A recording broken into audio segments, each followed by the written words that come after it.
Malarndirri nadu yinjamara iora mine gadigal mine nadu yinjamara gadigal gare.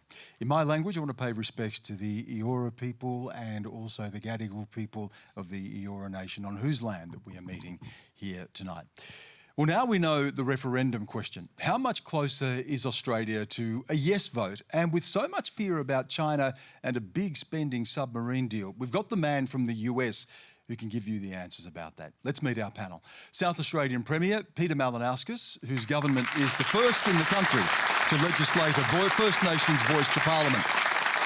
Warlpiri Celtic woman and country Liberal Party Senator for the Northern Territory, Jacinta Nampijinpa Price. Green Senator for WA, Jordon Steele-John, the party's spokesperson for foreign affairs, peace and nuclear disarmament. Former Secretary of the US Navy, Richard Spencer. And Yanua, Garrawa woman and Assistant Minister for Indigenous Australians, Malarndirri McCarthy. And what's the way back for Conservative politics after yet another electoral defeat?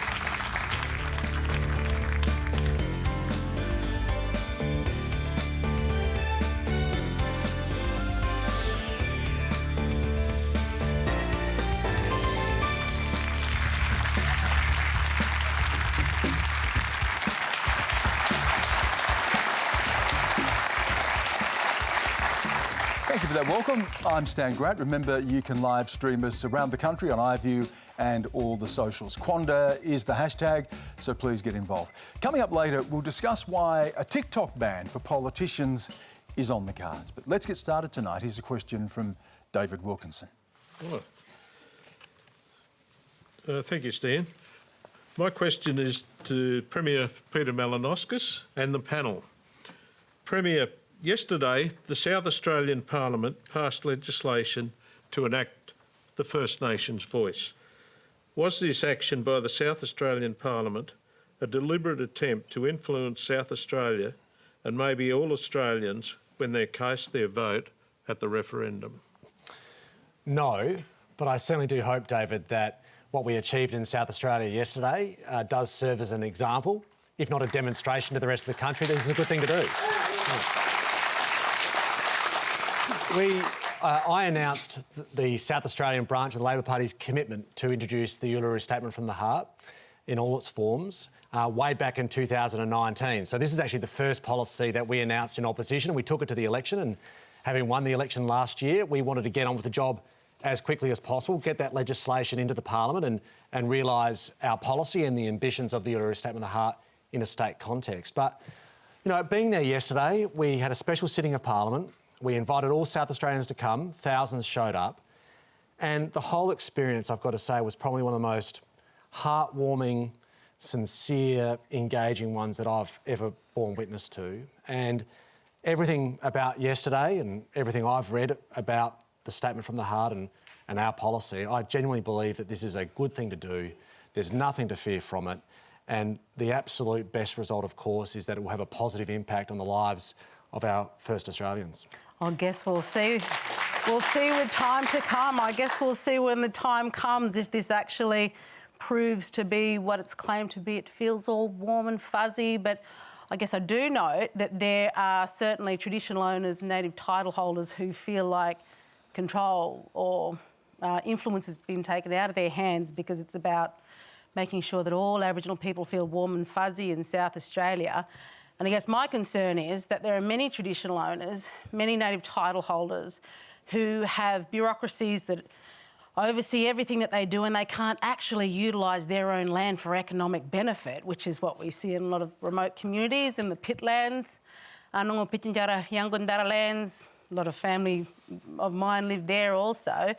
So I guess what I'm interested in is, given that this is more about throwing it open to your government feeling warm and fuzzy and Aboriginal people in South Australia feeling like they've got some kind of say over your government now, how is it going to help those traditional owners, particularly in Arnango, Pinjara, Yankundara lands, actually utilise their land for economic development purposes and be able to do things like have, private home ownership and property rights like yourself, like many of us up here have?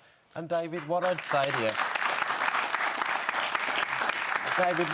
you, is from the Greens' perspective, we were very excited to see the step that South Australia took yesterday. It's something that we support on a state level, and on a national level, we were the first party to sign up to the Uluru Statement from the Heart. All three elements: voice, treaty and truth.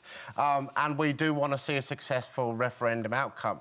We also are working right now to really urge the government to take that urgent action needed to implement those changes which the federal government's been putting off for far too long. So implementing all of the recommendations of the Royal Commission into Aboriginal Deaths in Custody and all of the recommendations of the Bringing Them Home report. We're going to get to a lot of those issues, but I'll just bring it back to you, Peter, just to go to Jacinta's comments about people that she's hearing from who are saying that they're looking for alternatives and particularly the capacity to get an economic benefit from their land. What assurances can you give them? Well, now those very people will have access decision makers in South Australia like has never been afforded in the past. Hear, hear. And it's not just to members of Parliament, although that is true through our voice. Our voice also provides their capacity to be able to speak directly to cabinet ministers, i.e. the government, but also chief executive officers of government departments. We see that as being an unprecedented level of access, indeed positive influence for Indigenous people to be able to express what matters to them and then how government responds to that, on which we will be held to account, as would be the case for the federal government in the event that the referendum votes yes. And it's important to remember the genesis of this whole proposition. This is not my idea or the idea of any politician. This is the idea of the biggest congregation of Aboriginal leaders in our nation's history who said this is an invitation to the rest of the country to walk down a path together. And in South Australia, we've accepted that invitation. I'm proud of that, and I hope that the rest of the country follows suit. Are you bound to the advice that the voice gives you? How much? No. So you're not. So you can reject that advice. Yes. And what happens if you do? Well, then it'll be up for the electorate to determine accordingly. And there has been. But what about the people who are speaking for First Nations people? You've now legislated the voice, but if the voice gives you advice that you overrule, where does that leave the voice? Well, it leaves the voice in a situation where the community writ large, through the democratic process, can hold politicians, elected leaders to vote you account. out. Yes, that's exactly right. And I believe in the power of the democratic process. Let's be clear about something. I don't think it's an unreasonable prediction to make that at some point or another in South Australia, the voice will express a view that the Parliament doesn't agree with. But that is not anything to fear, because then it's democracy at its best. And if the purpose or if the outcome of the voice is to start making elected leaders think twice about a few things, then already we're starting to see a positive change. I want to bring Malarndirri in here. What we're looking at here is a legislated voice. The federal government has gone down the path of a referendum to have a constitutional voice. If that referendum fails, will you revisit legislation? Well, can I just go back a step and firstly So you don't want to answer that congratulate South Australia and the Premier for what they did in an historic moment, Stan. South Australia's led the way in this country on so many issues, in particular around women and the women's right to vote. It was South Australia that led the way. And the commentary then to stop women having the right to vote, it's about stopping the fear in this country, and that's what South Australia has done. Now, coming to your question, Stan, clearly where we've come from, and I know this has been followed on by South Australia, is that we've followed what the Uluru Statement from the Heart has asked, to go to enshrine the statement of voice in the Constitution. And I thank the Anangu people on whose land this took place, at the heart of our country. And we have remained firm to that commitment to follow through on what they've asked. If that does, if in the event that it does fail, and we know that referendums are notoriously difficult to get up, do you then revisit legislation? We know that there is incredible risk. We know that only 8 referendums have been won in this country out of 44. But as the Prime Minister says, that even with those stats so high against us, doesn't mean we should be afraid to try. And that is what we are going to do. But that doesn't answer the question. And we will not focus, Stan, on anything other than wanting to win this referendum. course. And that is our focus. We're going to have a lot of questions on the referendum. I want to bring in Laura Strawbridge now. Laura, you were just at a constitutional convention, is that right, in Canberra? What did you learn about the Constitution there that you didn't know before or may assist you in how you see the voice process? Yeah, so last week I was in Canberra for 3 days. I was very honoured to represent New South Wales as one of, I believe, 30 students there. We spent the days talking particularly about Section 128 of the Constitution, but also the upcoming referendum. I learnt many things about the democratic process from Senators McLaughlin in particular, but also heard a lot from Paul Fletcher, Di Lee and Bob Catter. And yeah, it was really inspiring to see young people engaging in democracy as, you know, we are the leaders of tomorrow. And yeah, the country's in safe hands. And you have a question as well, particularly about Yes. the voice. So this is in response to one of the discussions I had at the convention. So the question is, why should substantial taxpayer funds be used to make this referendum occur, with the risk of the voice being merely symbolic, as opposed to investing that money into Indigenous communities through the means of education and healthcare, which would likely create real positive change? Malarndirri. What will the voice do in regards to that? Yeah, well, the money that's being spent on the voice, when, if I hear your question right, could that money be spent directly on assisting First Nations people? It's an important question around money, and thank you very much for your question this evening. And thanks for coming to Canberra last week. Look, these are important questions around budgets, but let's remember what the question around the voice is all about. The First Nations people who gathered on Anangu country are asking for their voices never to be cut off. In every change of government, there has been a change of policy around Aboriginal people's lives. And as a result, their lives have been turned upside down, and they've had to start again with a new leader or a new government, and then again and again. So when you disempower the voices of a people who need to be able to speak and have their voices always heard, then that is really at the heart of that question. And even though we've spent millions and millions of dollars over decades trying to fix a lot of the problems, something's not working. It's clearly not working. And so when the First Nations people ask us and invite Australians to do something that they think is at least some of the answer to a lot of the dispossession and the tyranny of their despair, they can do it. That process is called democracy, and everybody has to go through that change of government, change of policy, change of legislation. But not to the extreme length, not to the extreme length that First Nations people have. Not to the extreme lengths that First Nations people have. To have stolen generations where the policies have removed First Nations people because of their colour, where they've intervened dramatically, in particular in the Northern Territory, which is focused only on First Nations people, where we've seen all of these things occur with those policies. That's why we need to enable First Nations people to have a voice. Laura, you're getting a lesson in politics. They all talk over each other. Jacinta. Okay, what we haven't done, right, is hold to account, have any accountability for the organisations, and there's thousands of them that use taxpayer-funded money that are responsible for alleviating disadvantage. We haven't held them to account for their waste in money. We haven't gone and sorted out the gatekeepers that exist in the land councils that exist, that control Aboriginal land and do not give traditional owners the opportunity to utilise their land to create economic development opportunities. But the voice that's incorrect. Will empower That's incorrect. There are audits in this country, and there is the national audit that goes through in organisations, and that's why they do have those opportunities to be audited. And we know that my colleague from the Territory fails to want to see that. Laura, we're certainly hearing a voice tonight. I just don't know whose voice. They came to say Laura wants to speak again. That they go, Laura. Let your voice be heard. Labor will not look go, Laura. Let your voice be heard. Laura. Good on you, Laura. My original... You go for it. Thinking back to my original question, I thank you both for your answers.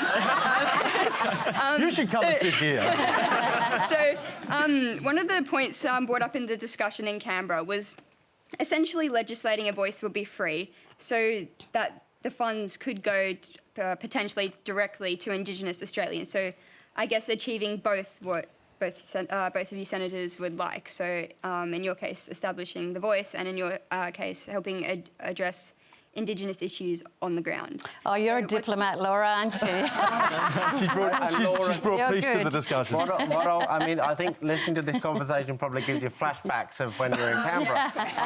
But I want to really address your question head on, right? You've raised a really legitimate point. The value that I and the Greens see in enshrining this body in the Constitution is the permanency that enshrinement grants. Because we've seen over decades... Permanent disadvantage.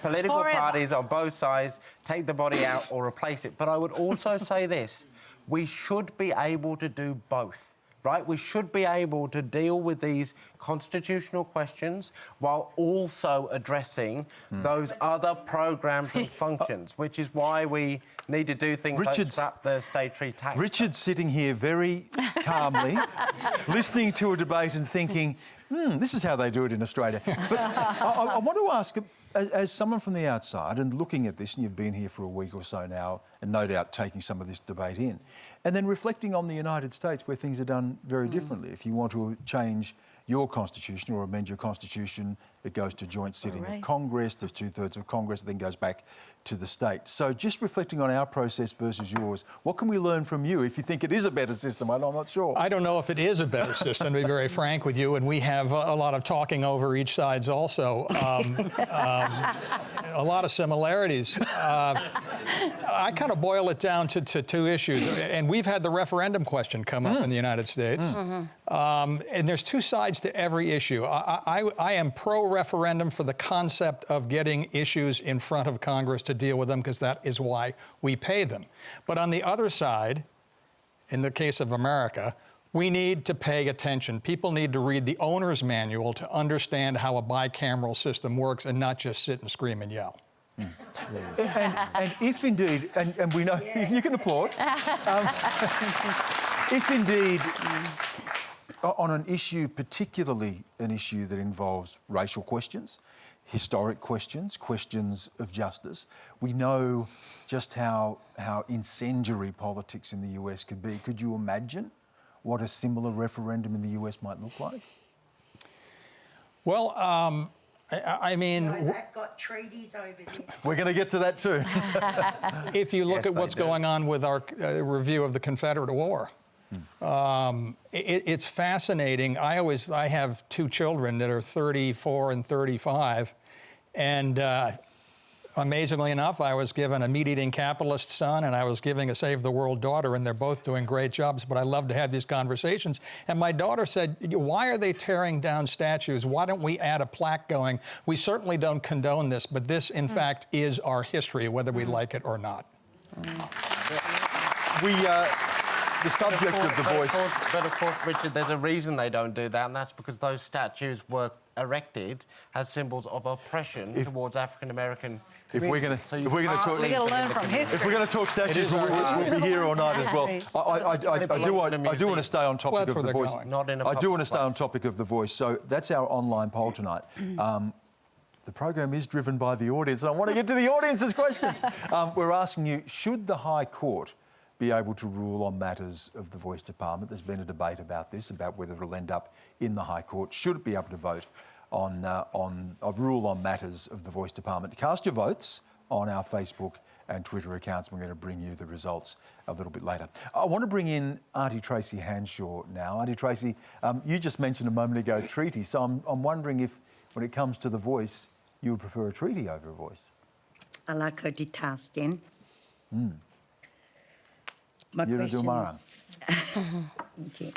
My question's directed at Senator Price.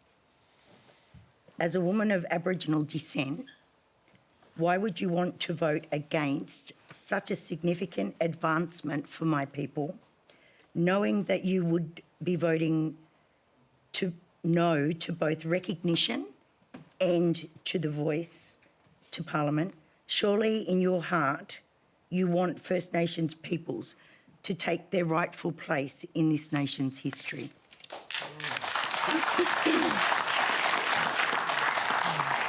So the element of recognition has been hijacked by what has morphed now into this voice concept. Let's go back to the Uluru Statement. Warm and fuzzy, feels great. It's where this is all born from, right? 250 unelected signatories, and I've asked Senator McCarthy and Senate estimates who it represents, and she can't give me a definitive answer on who the Uluru First Statement Nations people. represents. And First I'm not Nations First people who Nations. They're gathered Canadians. at First Nations Uluru. people are Canadians. You know? But 250 unelected signatories, you would not do that to any other race of people in this country. Expect 0.03% of a particular race of this country, sign a document and state that it's on behalf of the rest of that race of people in this country. We wouldn't do it. Aside from that, if we want to talk about the Uluru Statement, right? Uluru is for the Arnangal people. It is significant for Arnangal people, not all other people. It's significant to Warlpiri people because my great-grandfather, Marla Jukurba, he has the name of the Marla Jukurba, the rufous hair wallaby dreaming that goes from Warlpiri country, travels through Aranda country and down to Uluru and meets at Uluru with a group of other Jukurba stories. I'm connected to that country. Warlpiri people are connected to that country. We don't have a signature on that Uluru Statement, but we have direct connection. Yeah, so we're not represented. And aside from that... Four nations under Bayami were not up there either. Exactly. But my question to you, Jacinta, was why would you, in your heart, would you not want us to take our rightful place in the document of this country? That's what I want the answer from you from. If recognition was the only thing we were looking at, absolutely. But the fact that it's been tainted with this voice, I cannot support it, unfortunately, because that is a transfer of power to individuals who have been at the seat, who have had a voice to government for decades and have failed. And I'm representing the voices of those people from remote communities who have said to me, we don't support this, we're not being heard in any of this, and we're not going to be heard through the voice either. You don't speak for me as an Aboriginal woman or any other I'm talking about the people I do represent. I'm talking about the people I do represent. Peter Malinauskas. So the legislation that we passed in South Australia yesterday says that the people who will be able to elect the voice is every Indigenous person in the state of South Australia. It'll be the ultimate form of democracy. How do you determine who that is? Who's Indigenous? So those Indigenous people have to declare through a statutory declaration that they are Indigenous, and that will entitle them. So that's just to a vote. Declaration. That's correct. It's flawed from the get-go because there's people out there. I might just hear from Peter. Let him finish. So if someone identifies as Whole of Aboriginal, South Australia declare. That's it. You can vote. Well, if you want to lie on a statutory declaration, that would be your option, yes. But for those people that like to tell the truth, and in my assessment, that's the overall majority of South Australians, Indigenous people will be able to declare that they're Indigenous, and then they will be able to elect their voice. It won't be undemocratic. It won't be 250 people. It'll be thousands of them voting for who will represent them in the state parliament. So it'll be democracy at its best. You can watch your Indigenous population. Peter, your South Australia also follows through on the 3 points, which is, self-identify, be a part of a community and acknowledged in a community. I mean, they are the 3 areas that I know South Australians I might just go back to identify Tracy. by. Your hands up. That was established in the High Court with Tasmanian versus Commonwealth in 1983. Could I ask you, Auntie Tracy, how do you feel about the voice? Because we do know there are different opinions within our communities as well. What's your view on the voice proposal as it is, particularly after last week when we've seen the wording? I have sat in forums with Mark Dreyfus. I've put questions to him. I've been very vocal about the question in itself. Pro or con? I'm a yes voter, but I'm not confidently voting yes. What does that mean? You don't... Just let me finish, Jacinta. Sorry. I was asking a question. Okay. I was born before 1967. I wasn't classed as a citizen of this country before 1967. However, Aborigines were written in section 127 of the Constitution and it was removed. I want to see our people recognised in the Australian document, but I'm concerned, Malarndirri, about the voice to Parliament. I, like Jacinta, and 4 nations surrounding me, Awabakal, Wanneroo, Gwagal, Worimi, we never got a seat at the table at the convention in 2017. That is true. So I'm a bit worried, Stan, how a grassroots Aboriginal older woman in Newcastle is going to... Well, we can put that to Malarndirri. Malarndirri? Sure. One of the principles, and there were principles that were released, have been released actually for a couple of months, but we certainly went through them again last week when the Prime Minister announced the wording for the referendum. And in that group of principles talks about the voice representing men, women equally and young people.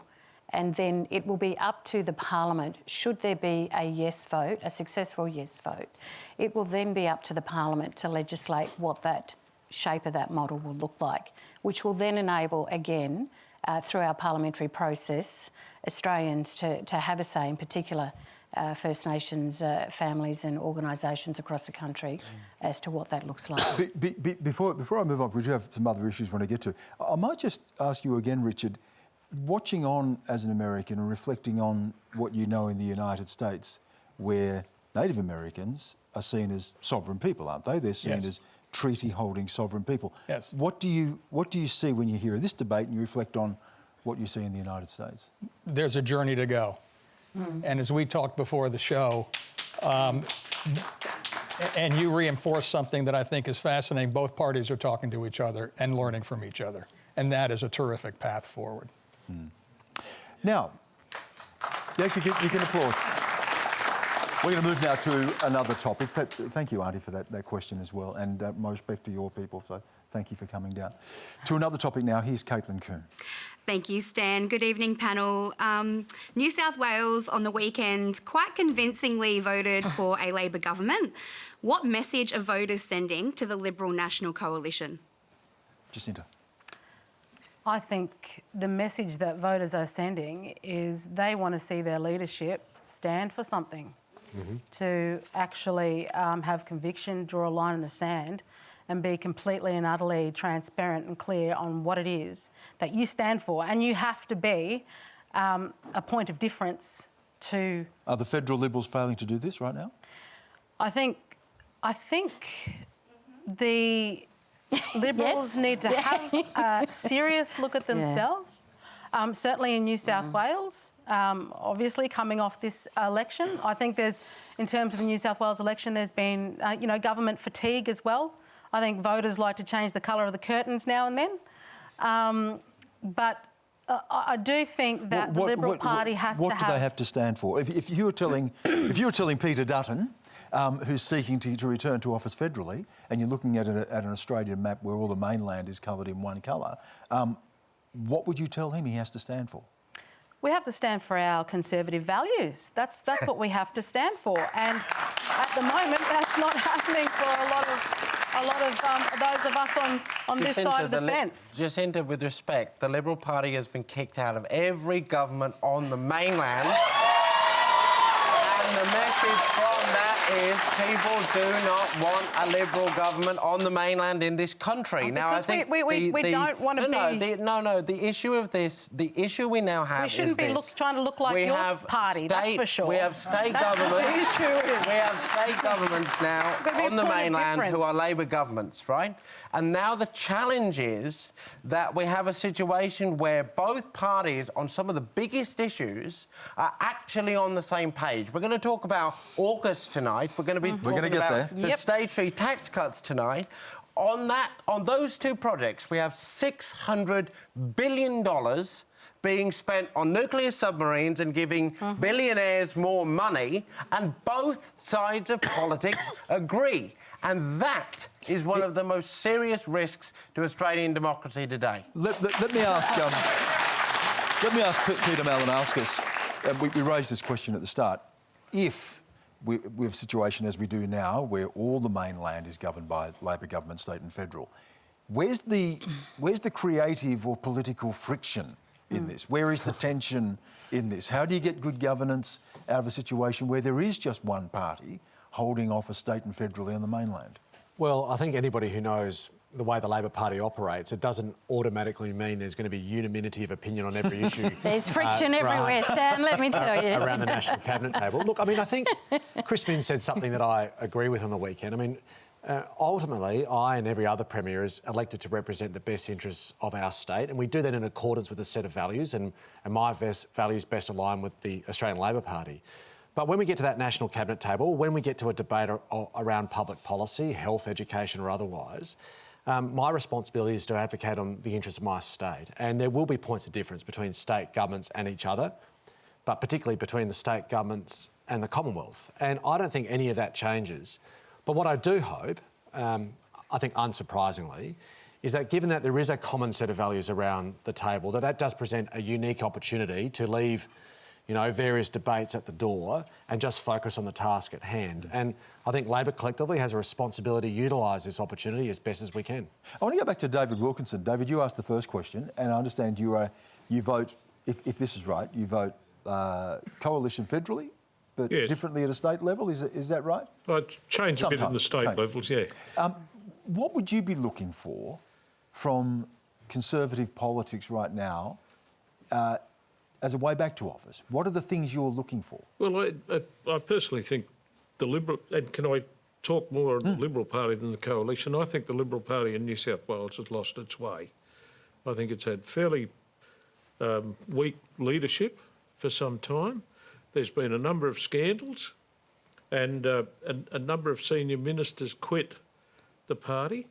And quite frankly, the result to me on Saturday night, and may I congratulate Chris Minns for the results on Saturday night. It wasn't a shock to me. I foresaw it. I saw it coming. And I believe that Saturday night's results probably were more a government losing power than an opposition winning power. I want to bring Richard in. Thank you, David. I want to bring Richard in on this again to reflect on the United States, where you've seen a deep polarisation there between Republican and Democrat. You served for a while in the Trump administration. What do you reflect on when you look at this discussion and you look at the US and the Republican Party and its road back to power potentially, and Donald Trump's role in that, and what that may mean for Australia? If Jacinta says the Conservative politics needs to stand for something, what does that mean in the American context? Stan, it's an interesting question. I was speaking to a senator who is actually a fairly good friend of mine who, not surprisingly, was calling to ask for money. But I said, I will double the number that's on your little card if you answer me one question. And he and I know each other quite well, and he groaned. And I said, look, I'm socially compassionate, I'm fiscally conservative, I believe in science, I believe in the separation of church and state, and a woman can make up her own mind. Where do I fit in the Republican Party? And there was a long pause, and he said, you don't have to write a check this time. Which is somewhat funny, but it's also somewhat scathing. Do you see, though, a return to the Trump presidency? Because he is going to run, and he does have still significant support, doesn't he? Some would say, in fact, he owns the Republican Party. I wouldn't say he owns. I hear why people might think that. It's shedding as time goes on, but the only thing I can guarantee you is what we see now is going to be tremendously different than what we see in November. It's the way the American political race system works when it comes to campaigning. But Stan, you just put your point on it. You put your finger on it right then. You said, what does this mean for Australia? Now, what it should mean for Australia is, well, you know, America gets off and does its business and elects its president and, you know, functions as a democracy. One of our concerns with AUKUS is, and the Greens are the only party to oppose the AUKUS Pact, is that effectively this decision binds us very Okay, hold that thought. Hold that thought, Jordon. No, please, because we are absolutely about to go there. So I'm going to come back to you on that. Go there. We are just about to go there. If you're just joining us, you're watching Q&A. We are live with Peter Malinauskas, Jacinta Price, Jordon, Steele-John, Richard Spencer and Malarndirri McCarthy. Now, just a brief update. If you were watching our program last week, you would have seen quite an emotional interview that we had with veteran Dave Whitfield and his wife Alison. Told a harrowing story about Dave's battle with PTSD, and they invited Minister Matt Keogh to their home to discuss services for veterans at risk of suicide. We're pleased to say the Minister has been in touch with them. We said we'd follow up on this, and we'll be taking up their invitation early next month. That's a good outcome for Dave and Alison. Next, we're going to hear from Jared Clapworthy. Good evening, everyone. Does anyone on the panel believe that it is hypocritical that there's all this concern over the CCP accessing our data on TikTok, even though it's been proven that Western governments do similar things through apps like Facebook, Instagram, Meta, that kind of thing? Richard. I think TikTok's a totally different machine. The biometrics that they're capturing is completely different than what Facebook's doing and Meta's doing. And it really does have an impact for national security. It's going to be a very interesting argument in the United States. As you know, the CEO testified in front of Congress. We firmly stand behind the freedom of speech, but when it starts infringing on national security, it's going to be a very interesting discussion. Richard, I don't think what Richard has said is fair or accurate. I think we really need to be clear about this. Like, I use TikTok. I find it a fantastic way to engage with the Australian community, to let people know what is actually going on in their parliament. Are you concerned about your data and where that ends up? Yeah, so let's address this, right? It is a space where people connect, they learn, they laugh, they engage and express each other. Now, as to whether there should be a review around, its use on parliamentary devices... Well, there is a review underway. We'd support that review. We would support that review. But I think we need to actually look critically at why it is that this conversation is focused solely, and so much so, on TikTok, when other big social media corporations gather the same amount of data or more data than TikTok well, Richard, does. we have had Facebook... No, ask the question. We've really got to ask the question, what role is race playing in this debate? Because we do not see other social media companies... Chinese government has access to your data. No, Jacinta, look. Jacinta... Do you know what's going on right now, the geopolitical circumstances we're currently confronted with? We are parliamentarians. Jacinta, there is a need to protect the data and privacy of all Australians. And what I would like to see, rather than this government focus on a handful of just politicians, right, actually follow jurisdictions like the European Union and enshrine in law every individual's right to control their data, to know what it's used for and when, in the law. I just want to go back to... That's what we need to do for everyone. I want to go back to Jared's question and bring that back to Richard, because we also saw Facebook having to give testimony before Congress and questions about what happens with their data. We also know that foreign governments share data with the United States, and often the citizens of foreign governments don't know that. But to go to Jared's question, is it unfair to point the finger at TikTok or China when American companies or America itself is also using the data of individuals? I totally agree with my esteemed colleague to my right in that it's not just TikTok, and we have had the Metas and everything up on the Hill. The Europeans might have it right in this case. They do. They're right. And because the main thing is personal privacy, I link it to also national security, because that is the basic fiber that you're protecting. Peter, you're on TikTok, is that right? I have a TikTok account, but I don't have TikTok on my... So, but how do you feel about... I know. How do you feel about a ban? I do both. This is like... Is this a TikTok equivalent of, I smoked but didn't inhale? Yeah. Very much so. Yes. But what do you think about a ban on government use, public service use of TikTok? Would you be prepared to give up the thing that you don't inhale? For a ban? Because people in positions of responsibility in the government, whether it be at a senior bureaucratic level or an elected official level, we've got a responsibility to protect national security interests. We've got a responsibility to protect the interests of the community writ large about decisions that necessarily are made in the confines of confidence. And they aren't decisions or they aren't pieces of information that we want broadcast to people who aren't necessarily wanting to use that information for appropriate purposes. So, yes, is the short answer. Jordon, so I want to just go to Malarndirri. There is a difference between our parliamentary devices, and that is a different kettle of fish, what is appropriate for a parliamentary device, and that's why we're supportive of the review. But I think we need to be really careful when that review's context are handed down, that we make the clear distinction about why it is inappropriate for a parliamentary device, if that is the conclusion, versus the broad community use of the... Where's the government on this right now? Because there is the review, but there's been some criticism, Malarndirri, that the government, in fact, has not moved quickly enough. Let me declare, I don't use TikTok. I'm not on it that I know of. So I don't know what category you put me in there, Stan, but anyway.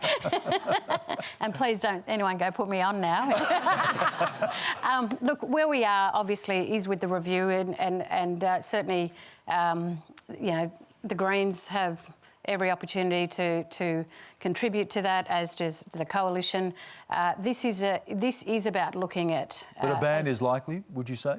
Well, certainly we are looking very closely at that. I mean, Claire O'Neill, our Home Affairs Minister, got onto this straight away at the end of last year, and I know that review is still underway at the moment, and she is very committed to making sure that the national security is the number one priority here, and that may well be the case, Stan. We're going to stay on the subject of China, defence, exactly what you're trying to get to before Jordon. We'll hear next from Stephen Morton. Mr Spencer, this question's for you. Good evening. Good evening. With your vast experience in commerce and defence, I'm wondering what questions Australian citizens should be asking about the United States of America's alliance. The Freudian slip, isn't it? If ever there was a Freudian slip, that was it. I didn't hear the end of the question, I'm sorry. I was wondering what questions Australian citizens should be asking about the alliance with the United States of America. Well, I think I think it was last week, Prime Minister Keating's presentation on his opinions of AUKUS, I agree with him on 2 points.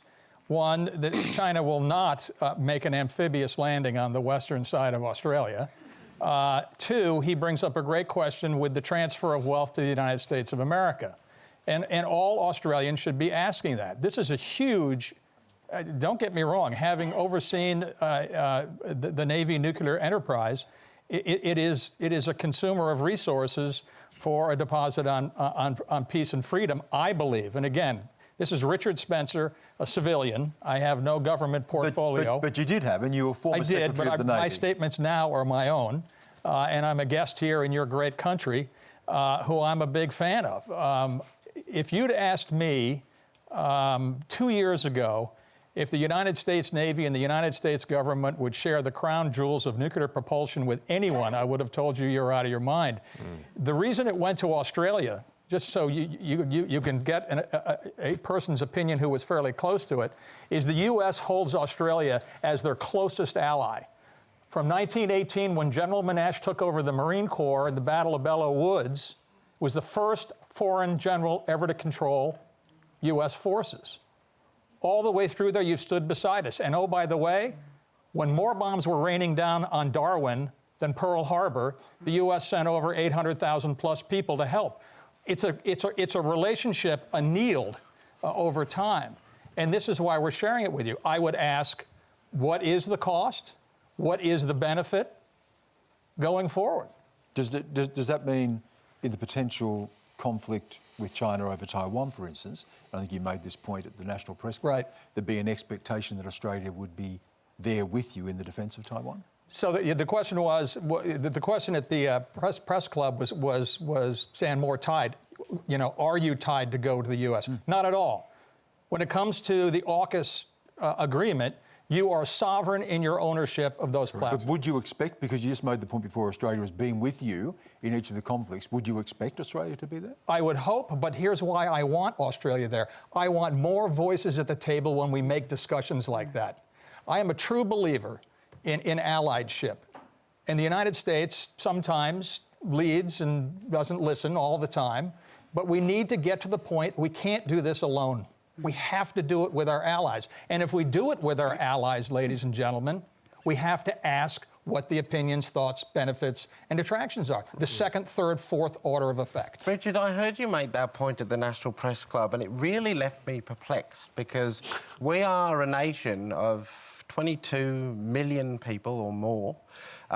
We live on an ancient continent in the middle of Asia. We have better things to do than sit around a table and try to convince your nation from starting another reckless, endless war. Like you talk about... What did I just say about one more voice at the table? I think there's You talk another about nation 100 years posing of that mateship. You talk about 100 years of mateship. Vietnam, we followed you there. Afghanistan. Yes. We followed you there while you spent 20 years and trillions of dollars to replace the Taliban with the Taliban. So why wouldn't you want a voice? Why wouldn't you want a voice at the table? Bush, Jordon, John Howard, why George wouldn't you want a Bush voice at the and table? Tony Blair took our nation 20 years ago against the will of 92% of this population into the illegal and immoral war in Iraq. I'll just hear from Richard.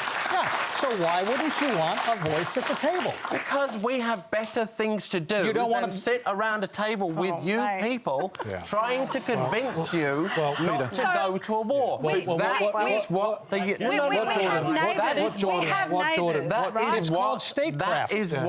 United Nations is for. We do not need six Peter's trying to get a word in here. I'll come back to you, Peter. I'll go to Peter, then I want to go to Malinauskas. Well, what Jordon's arguing for, with all due respect, is Australian isolationism.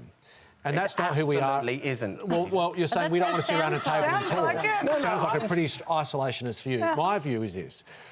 We live in a region which is changing before our eyes. The single biggest military build-up that we've ever seen since World War II, and it's happening in our region. And it's not being done by Australia. Now, we've essentially got two choices. We can either respond to that or not. Now, I don't want to speak for you, Jordon, but it sounds as though you don't really support the idea of responding to that. I think we have a sovereign responsibility in the interest of every Australian citizen to respond to that and do it quickly. And AUKUS gives us an ability to do it. Do you worry, because of the AUKUS deal, because of South Australia's role in this, do you worry that South Australia becomes a target in any potential conflict? No.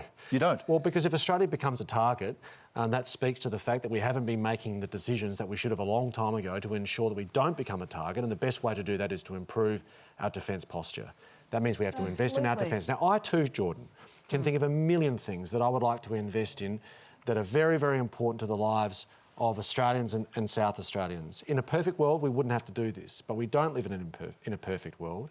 We have a responsibility to protect our country, to seek to avert at every possible opportunity the prospect of war in our region or elsewhere.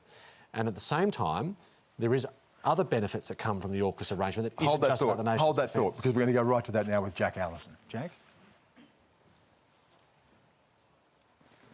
Oh, Jack Allison's joining. Premier. With the AUKUS Pact, South Australia has been gifted the opportunity to lead Australia's sustainable nuclear industry. Oh, God. My question is, what is your government doing to secure this industry for us, in particular in the field of waste management within South Australia? Okay.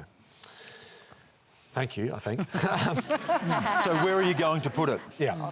Well, look, the Commonwealth has made clear that the waste that comes from the nuclear submarine program has to be... The AUKUS nuclear submarine that's produced in Australia has to be stored within Australia. I've seen... We're also talking about high-level waste, which we don't have at the moment a place to store. That is correct. Now, I've seen interventions from... I've seen political interventions from my colleagues, other premiers, other Labor premiers from other states saying, well, we're not going to have it in our jurisdiction. And they're entitled to express their view. What I would like to see happen is this, and is why can't we as a country have a considered, deliberate, evidenced, science-based debate about where is the safest place to store this waste? Well, here's two places that have been mooted, Eyre Peninsula and Woomera in your state. Well, Are they possible sites? Well, what the Commonwealth has said is going to be on defence land. So that rules out the Kimber location because that's not defence land. Well, the Voice say. Woomera is defence land. We should come to that.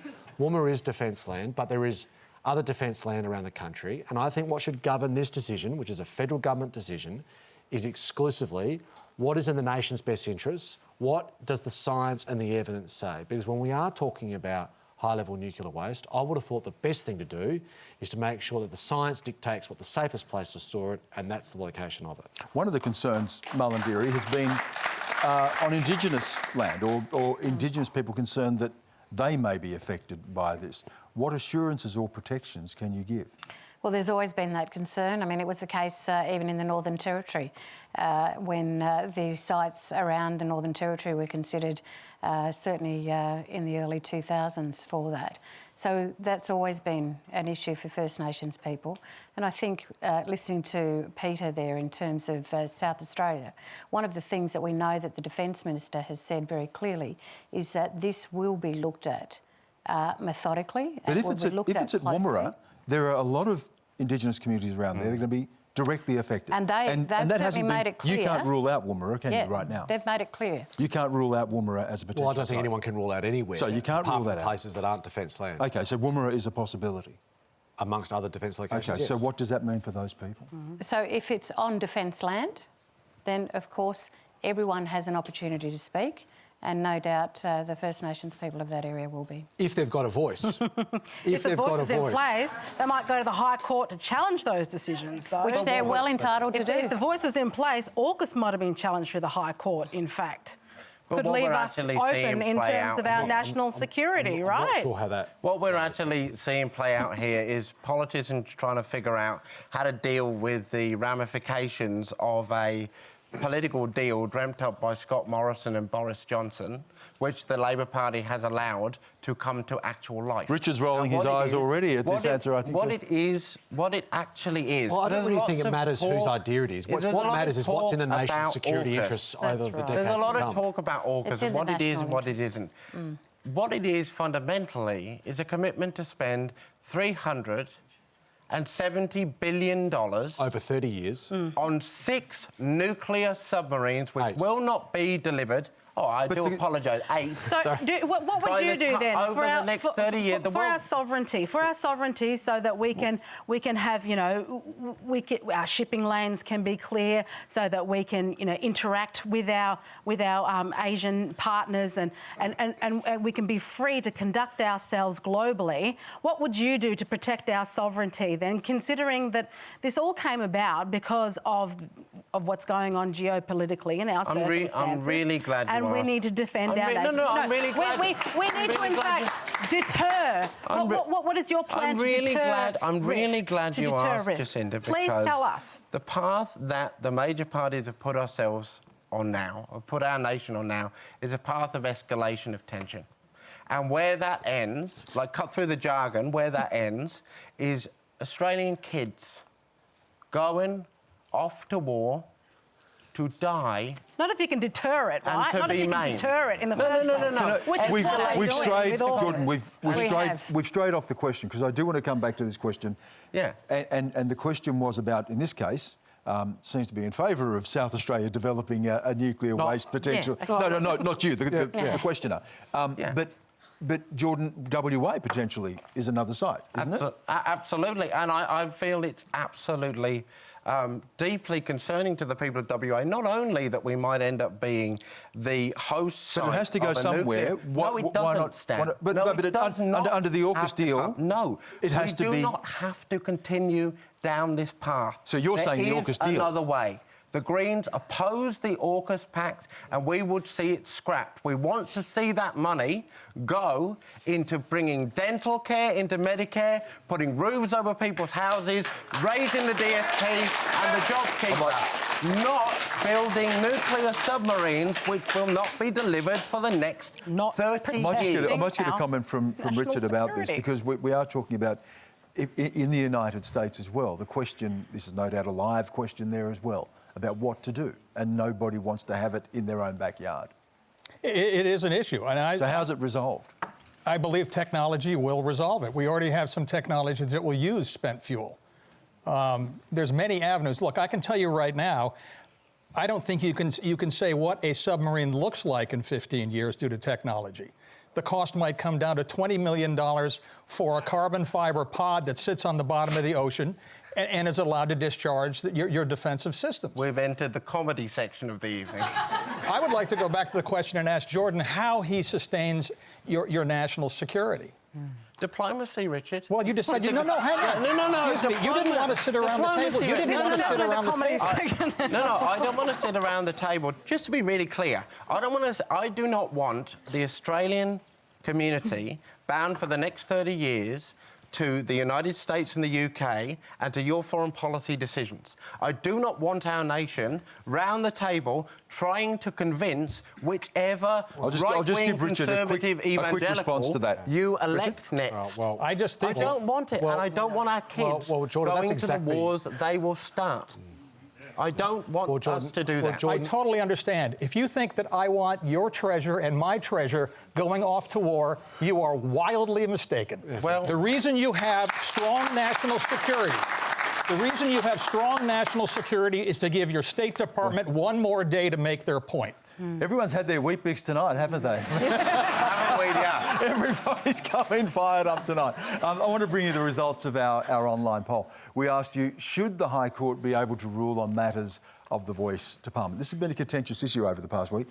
Yes, 45%. No, 40%. Unsure, 15%. It's just a poll. You can take that away, Malarndirri, and take that to the next consultation. Happy to help. And to finish tonight's discussion, here's Elizabeth Tafili. Thanks, Dan. This question is for the Indigenous Senator Jacinta and also the Assistant Minister Malarndirri. Sorry if I mispronounced your name. As Indigenous women in Parliament, how do you both feel when it comes to being the voice of the voiceless in the Indigenous community? Jacinta. Thank you for that question. I'm Australian to begin with, and I have a Warrapari mother and a white Australian father. But first of all, I am Australian. I do have a lot of family who are part of some of the most marginalised Aboriginal people in the country. And so they're the very reason why I've pushed so hard to be a representative for them, because a lot of the issues that they're confronted with in communities that are out of sight, out of mind, to the cities on the East Coast, to Canberra itself, I do find it frustrating at times, because I find that Indigenous issues have been presented in particular narratives, and that has been long-held narratives that I think need to change, to understand that we're all individuals in our own right. We should be treated as such, and we shouldn't be treated separately, as a separate entity, as a separate race to the rest of the nation, because we are Australian citizens. And I took a group of people from remote communities in the Northern Territory to Parliament last week so that their voices could be heard in the current debate, because Bush blackfellas are often not given the opportunity to speak. They have difficulty sometimes talking because English is not a first language to them. But they want to be heard, they want to be part of the debate as well. And that particular group it understood that they don't support the referendum. And they would have loved to have had someone like Malarndirri there to talk to them too. But Labor didn't show up to listen to them. So I'm frustrated at times. But it doesn't mean I stop pushing and pushing for those ones, particularly in those communities, who are often sidelined or exploited. We're almost out of time. Can I answer the question directly? I am a Yanyuwa Garawa woman, and I thank you for that question. But I'm here as the Senator for the Northern Territory, representing all Territorians, and I stand as one of the over 70 senators in the Australian Senate to represent all Australians. But the pressures of having to deal with trying to solve all the First Nations issues still falls on me along with me also having to assist my other constituents, whether it's the cattle industry, whether it's the ranger industry, whether it's school teachers, health workers, all of these areas that are just as important. And I want to see First Nations people have their voice enshrined in the Constitution so they can speak for themselves, so that we can go on and do whatever it is we're here to do as part of our political parties. I stand as a proud member of the Labor Party, but I want First Nations people in this country to stand, whether they stand for a party, whether they stand for the voice, I want them to rise above their own poverty and oppression. And this is the way that I see we can assist in them doing so. Thank you. Thank you for that question. And that's all the time we have tonight. We got through a lot, of course, throughout the night in this conversation. Please thank our panel: Peter Malinauskas, Jacinta Price, Jordon Steele-John, Richard Spencer, and Malarndirri McCarthy. I want to thank you as well for sharing your stories and your questions tonight. Next week, I'm from Melbourne. We'll be live from Melbourne with the program. Stay tuned. We'll tell you who our panel is going to be a little bit later, but head to our website to register to be in the audience. Until then, have a good night.